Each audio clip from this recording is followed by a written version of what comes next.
वाराणसी जिला अदालत का बड़ा फैसला, कहा शिवलिंग मिलने वाली जगह को सील किया जाए। सर्वे में मिले शिवलिंग की सुरक्षा करे सीआरपीएफ।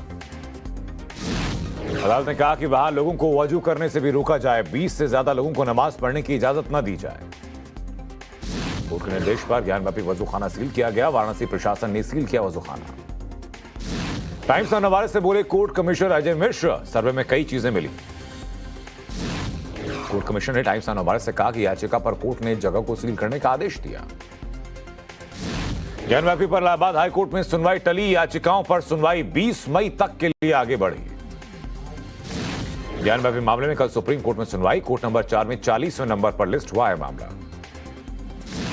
टाइम्स ऑफ नवारे पर नंदी की एक्सक्लूसिव तस्वीर। शिवलिंग की तरफ है नंदी का मुंह, वजूखाने के ठीक सामने मस्जिद की दीवार। सर्वे के बाद हिंदू पक्ष का दावा, सारे सबूत हमारे पक्ष में, जिसकी कल्पना की थी वो आज दिखा। सर्वे टीम में शामिल सोहनलाल आर्य का बड़ा बयान, कहा जिसकी प्रतिभा नंदी को थी, प्रतीक्षा नंदी को थी, वो बाबा मिले। मुस्लिम पक्ष ने सोहनलाल के दावों को नकारा, कहा ऐसा कुछ भी नहीं मिला। सर्वे के दौरान फोटोग्राफी करने वाले फोटोग्राफर गणेश शर्मा का दावा, कहा सर्वे के दौरान 1 से 1,500 फोटोग्राफ क्लिक किए गए। 32 GB की 4 चिप जमा कराई गई। वाराणसी के डीएम कौशल राज शर्मा का बयान, सभी पक्षकारों ने कोर्ट के आदेशों का पालन किया। ज्ञानव्यापी मस्जिद विवाद में सुन्नी सेंट्रल वक्फ बोर्ड ने दायर की 3 और याचिकाएं। कोर्ट से विचार विमर्श करने की अपील की। ज्ञानव्यापी सर्वे पर ओवैसी का बयान, ज्ञानव्यापी कयामत तक मस्जिद रहेगी। हमसे बाबरी मस्जिद को छीन लिया, अब हम किसी मस्जिद को नहीं खोएंगे। तो ज्ञानव्यापी परिसर पर मौलाना साजिद रशीदी का बयान, कहा जोड़ तोड़ कर आप शिवलिंग या ओम बना लें, ये कोई दलील नहीं। ज्ञानव्यापी में शिवलिंग मिलने की खबरों के बाद संबित पात्रा ने ट्वीट किया, लिखा शिव ही शाश्वत है और शिव ही सत्य है। केशव प्रसाद मौर्य ने टाइम्स ऑफ भारत से बातचीत में कहा कि मैं तो शिव भक्त हूं, ये मेरे लिए बहुत खुशी का अवसर है। ज्ञानव्यापी पर बोले यूपी के डिप्टी सीएम ब्रजेश पाठक, का खुशी की बात है कि नंदी जी की प्रतीक्षा पूरी हुई। ज्ञानव्यापी सर्वे पर महबूबा मुफ्ती का बयान, जानबूझकर हिंदू मुस्लिम किया जा रहा है। महबूबा मुफ्ती के बयान पर गिरिराज सिंह का पलटवार, कहा महबूबा मुफ्ती को पता होना चाहिए कि मुगलों ने लुटेरों की तरह बर्ताव किया। रजौरी पहुंचे उमर अब्दुल्ला ने केंद्र सरकार पर साधा निशाना, कहा बीजेपी ने जनता से हालात बदलने के लिए झूठे वादे किए। ज्ञानव्यापी में शिवलिंग मिलने पर कुशीनगर में खुशी का माहौल। कुशीनगर के बुद्ध मंदिर पहुंचे पीएम मोदी। बुद्ध महापरिनिर्वाण स्थल पहुंचकर बुद्ध की लेटी प्रतिमा की पूजा की। तो लुम्बिनी में बुद्ध जयंती के कार्यक्रम में पहुंचे पीएम मोदी, नेपाली भाषा में लोगों को बधाई दी। लुम्बिनी में जनसभा को संबोधित करते हुए पीएम ने समझाया बुद्ध का मूल, कहा बुद्ध बौद्ध भी और शुद्ध भी। पीएम मोदी ने बुद्ध की साझी विरासत को साथ विकसित करने का संदेश दिया, कहा गौतम बुद्ध ने मानवता को ज्ञान की अनुभूति कराई। भारत नेपाल की दोस्ती पर बोले पीएम, कहा लगातार मजबूत होती है घनिष्ठता।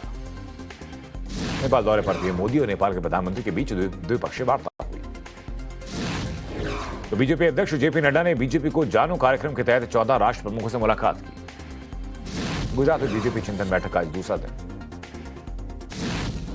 राजस्थान के बांसवाड़ा से राहुल गांधी का बीजेपी पर हमला।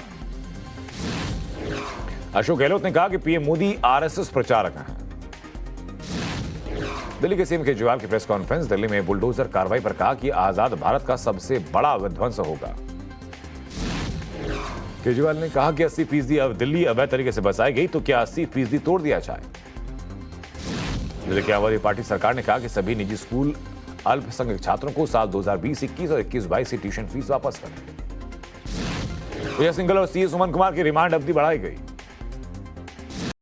एनएचआरसी की टीम ने मुंडका में हादसे वाली बिल्डिंग का दौरा किया। मुंडका अग्निकांड मामले में बिल्डिंग के मालिक निखिल कांकड़ा को 2 दिन की पुलिस कस्टडी। कर्नाटक के सरला देवी कॉलेज में फिर उठा हिजाब का मामला। छत्तीसगढ़ में बीजेपी का जेल भरो आंदोलन। पंजाब के कपूरथला में कबड्डी मैच के दौरान गोलीबारी हुई। कपूरथला फायरिंग पर कैप्टन का मान, सरकार पर निशाना। पश्चिम बंगाल के बैरकपुर में बाइक सवार 3 लोगों ने बिरयानी की दुकान पर गोलीबारी की। गुजरात के राजकोट में ओवर स्पीड के चलते कार से टकराई बाइक। दिल्ली पेरेंट्स एसोसिएशन का सीएम एलजी को पत्र। दिल्ली में भीषण गर्मी के बीच बढ़ी पावर डिमांड। बेंगलुरु में झमाझम बारिश के बाद एक बार फिर सुहाना हुआ मौसम।